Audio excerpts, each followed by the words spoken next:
Salut tout le monde, alors j'espère que ça va. Aujourd'hui, on va parler de la fameuse bosse de bison et vous allez voir que vous allez en apprendre beaucoup sur ses origines et comment la faire disparaître éventuellement quand c'est possible.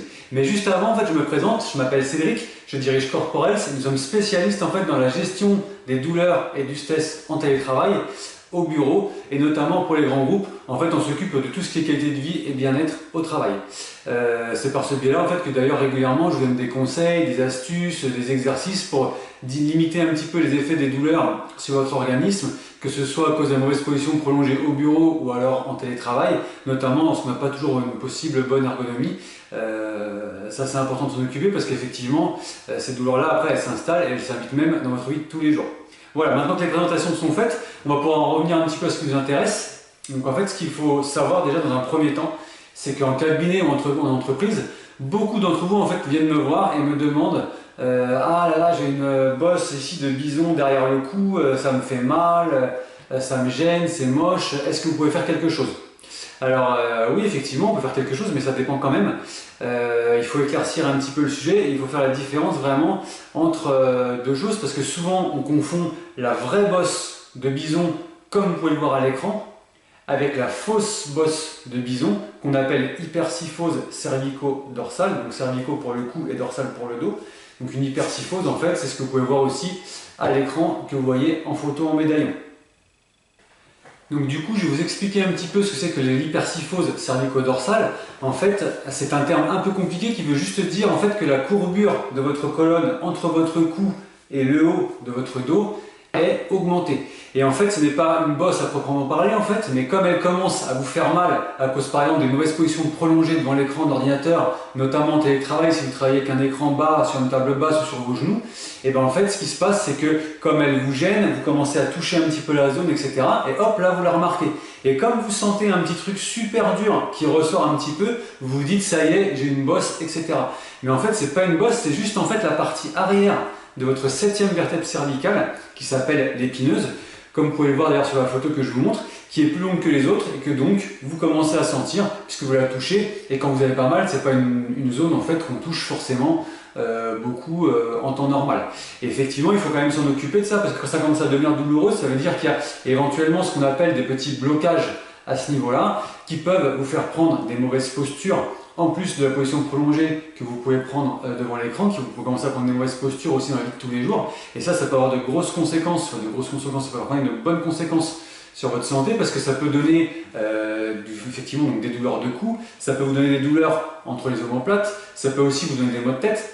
Je vous rappelle qu'à peu près 70% des maux de tête, ça provient effectivement de problèmes au niveau de votre cou et des vertèbres cervicales. Ça peut aussi vous donner en fait des troubles respiratoires et des troubles digestifs. Parce qu'effectivement, lorsque la tête elle est un petit peu déjetée en avant et qu'on est bloqué ici, on favorise l'enroulement des épaules comme ça vers l'avant. Et effectivement, ça comprime la zone ici au niveau du sternum, d'où le fait d'avoir des problèmes un petit peu respiratoires, parce que les poumons ne peuvent pas s'expandre correctement lors de la respiration, ou des problèmes digestifs, parce qu'en gros, effectivement, l'estomac et l'œsophage peuvent être un petit peu comprimés et ça ne facilite pas en fait le transit du bol alimentaire. Donc ça, je vous ai déjà expliqué un peu ce mécanisme un peu plus en détail dans une autre vidéo, vous pouvez consulter, bien sûr, avec plaisir. Alors la deuxième chose dont je vais vous parler, c'est la vraie bosse de bison. En fait, cette vraie bosse de bison, en fait, c'est celle qui accumule, si vous voulez, de la graisse à la jonction en fait, de votre nuque et du haut de votre dos. C'est ce qu'on appelle une lipodystrophie. Bon ça par contre ne retenez pas le terme, on s'en fout un peu, c'est un truc technique, mais c'est pas ça le principal. On la retrouve beaucoup plus chez les femmes que chez les hommes à cause du système hormonal en fait, et elle n'est pas constamment évolutive. C'est-à-dire qu'au début elle grossit, elle grossit, elle grossit, et puis un petit peu à un moment il y a une phase de stabilité, elle s'arrête de grossir, et généralement elle n'est pas douloureuse. Mais elle peut parfois en fait provoquer une posture de tête inappropriée, parce que des fois elle est assez grosse, etc. Donc du coup on a la tête un petit peu déjetée en avant, et c'est là du coup qu'elle peut provoquer justement à cause de cette déjection en avant des mauvaises postures prolongées. Et là on tombe sur le premier cas de figure dont je vous ai parlé avec la fausse bosse de bison, c'est qu'on a ce qu'on appelle une hypersyphose cervico-dorsale, et là effectivement on peut retrouver les problèmes dont je vous ai parlé tout à l'heure, justement avec des problèmes de cou, des problèmes de dos, des douleurs en fait, avec des maux de tête, des problèmes respiratoires ou digestifs par exemple. Alors en fait cette bosse de bison on peut vraiment l'avoir pour différentes raisons, et les principales raisons en fait sont l'obésité. on est plus à risque lorsqu'on est un peu en surpoids. Et si on est une femme, comme je vous l'ai déjà expliqué tout à l'heure. On peut aussi avoir cette bosse de bison lorsque l'on contracte ce qu'on appelle un syndrome de Cushing. Ça, en fait, c'est un syndrome qui provoque une élévation d'une hormone qui s'appelle le cortisol. Et donc, ça peut provoquer effectivement cette fameuse bosse de bison. Donc, du coup, vous l'aurez deviné, lorsqu'on prend aussi des traitements médicamenteux au long cours à base de corticoïdes, on peut aussi effectivement contracter cette bosse de bison. Voilà, du coup, vous connaissez maintenant les principales raisons et vous vous doutez que justement, par rapport à ces raisons-là, on ne peut pas faire disparaître cette bosse de bison comme dans le premier cas en fait, de figure. C'est un petit peu plus complexe, sauf si effectivement il y a en dessous de cette vraie bosse de bison une hypersyphose sous-jacente, donc le premier cas de figure. Là, en faisant disparaître l'hypersyphose sous-jacente, on peut atténuer un petit peu la proéminence créée par la vraie bosse de bison, mais elle restera toujours un petit peu parce que même si par exemple on décide de faire par exemple un petit peu de muscu ou du cardio ciblé un petit peu dans cette zone-là, ça ne changera pas grand-chose parce que le lipome n'est pas une partie graisseuse qui est destinée en fait à se déstocker, et en plus de ça, quoi qu'il arrive, même quand on fait du cardio, des choses comme ça, on ne cible pas vraiment les zones où la graisse part. Donc ça, c'est vrai que c'est un petit peu particulier avec le lipome.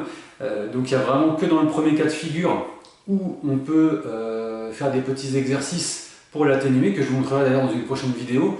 Je vous en montrerai pas mal, notamment des articulaires ou des musculaires, pour vraiment favoriser la mobilité de vos vertèbres et éviter d'avoir la tête trop déjetée en avant. On peut quand même faire quelques petites choses aussi en ostéopathie, surtout au niveau hormonal. Mais bon, ça par contre, il n'y a aucune preuve scientifique sur le sujet.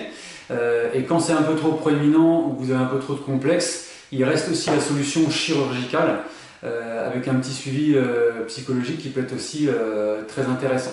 Voilà, donc vous savez tout, j'espère que la vidéo vous aura plu. N'hésitez pas à la partager et à la liker. N'hésitez pas non plus à nous laisser des commentaires sur vos expériences sur le sujet.